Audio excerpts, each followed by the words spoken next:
Red রোডে দুর্ঘটনা এবং ইতিমধ্যে ঘটনাস্থলে বিশাল পুলিশ বাহিনী পৌঁছে গিয়েছে। রেড রোডে দুর্ঘটনা দেখতে পাচ্ছেন, সেই ছবি, দুর্ঘটনাগ্রস্ত গাড়ির ছবি দেখতে পাচ্ছেন।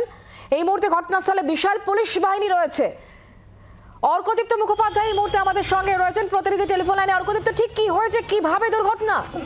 দেখো, রেড রোডের ওপর ম্যাসিভ দুর্ঘটনা বলা যেতে পারে। যে গাড়িটি আমরা দর্শকদের দেখাচ্ছি, সেই গাড়িটি পুরোপুরি কিন্তু স্ম্যাশড যাকে বলে হয়েছে এবং ওভার স্পিডই একমাত্র কারণ বলে মনে করা হচ্ছে।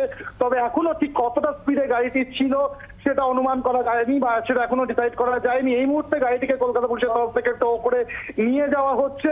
গাড়িতে যিনি ড্রাইভার ছিলেন তার চোট লেগেছে, তার সাথে আমরা কথা বলেছি, তার একটা কিন্তু চোট লেগেছে হাতে বিশেষ করে বললেন, এবং তার নাকেও চোট লেগেছে। এছাড়াও গাড়িতে কিন্তু আরো দুজন ছিলেন, তারাও খানিকটা ইনজিয়ার্ড হয়েছেন বলে প্রাথমিকভাবে খবর। তাদেরকে হাসপাতালে নিয়ে যাওয়া হয়েছে বলেই জানা যাচ্ছে। তবে এখনো বলছি কি কারণে এক্স্যাক্টলি বা কতটা স্পিড ছিল বা কি কারণেই অ্যাক্সিডেন্ট হলো সেটা কিন্তু এখনো পরিষ্কার নয়। সেটা পুলিশ ইনভেস্টিগেট করছে এবং যেমনটা তুমি বললে এই মুহূর্তে কিন্তু বিশাল পুলিশ বাহিনী রয়েছে। ডিসি ট্রাফিক তিনি নিজে উপস্থিত হয়েছেন এবং পুরো বিষয়টা কিন্তু খতিয়ে দেখা হচ্ছে। তার মানে প্রাথমিকভাবে মনে করা হচ্ছে যে দ্রুত গতিতে থাকার জন্যই গাড়িটি এইভাবে দুর্ঘটনার কবলে পড়ে। একেবারেই তাই। দেখো, গাড়িটি যেরকম ভাবে ইম্প্যাক্ট হয়েছে, গাড়িতে যেভাবে অ্যাক্সিডেন্ট হয়েছে, তাতে কিন্তু ওভার স্পিডটাই কারণ হতে পারে বলে প্রাথমিকভাবে অনুমান।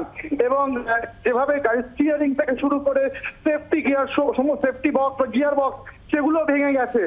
ফলে সেটা থেকে কিন্তু বোঝা যাচ্ছে যে ওভার স্পিড একটা কারণ হতে পারে। এবং উইন্ড স্পিডের অবস্থা যদি তুমি দেখো, উইন্ড স্পিডও কিন্তু পুরো ভেঙে চৌচির হয়ে গিয়েছে। অর্কদীপ্ত, তুমি আমাদের সঙ্গে থাকো। যে ছবি এই মুহূর্তে আপনারা দেখতে পাচ্ছেন, দুর্ঘটনাগ্রস্ত গাড়িটি দেখতে পাচ্ছেন, অত্যন্ত দ্রুত গতিতে ছিল এই গাড়িটি, এমনটাই জানা যাচ্ছে। এবং সেই কারণেই এটি দুর্ঘটনার কবলে পড়লে কিনা তা খতিয়ে দেখা হচ্ছে। ডিসি ট্রাফিক এই মুহূর্তে ঘটনাস্থলে রয়েছেন। গাড়ির যিনি চালক তিনি আহত হয়েছেন এবং গাড়িতে আরো দুজন ছিলেন।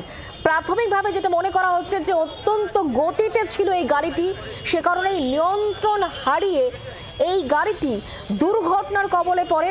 গাড়িটি দেখতে পাচ্ছেন এই মুহূর্তে ঘটনাস্থলে বিশাল পুলিশ বাহিনী রয়েছে। কিভাবে এই ঘটনা ঘটলো তা খতিয়ে দেখার কাজ চলছে। ডিসি ট্রাফিক তিনি নিজে ঘটনাস্থলে রয়েছেন একাধিক পুলিশ কর্তারা। রেড রোডে দুর্ঘটনা, গাড়ির চালক যিনি আহত হয়েছেন তার বক্তব্য শোনাবো। ওখানে ব্রেক মেরেছিলাম দাদা, গাড়িটা উঠে গেছিল দাদা। কত স্পিডে ছিল দাদা? স্পিডটা না সামনে গাড়িটা যেরকম ছিল সেরকম হাতে লেগেছিল খুব। আপনি চালাচ্ছিলেন? হ্যাঁ দাদা। বাংলার আওয়াজ, বাঙালির আবেগ, জি 24 ঘন্টা।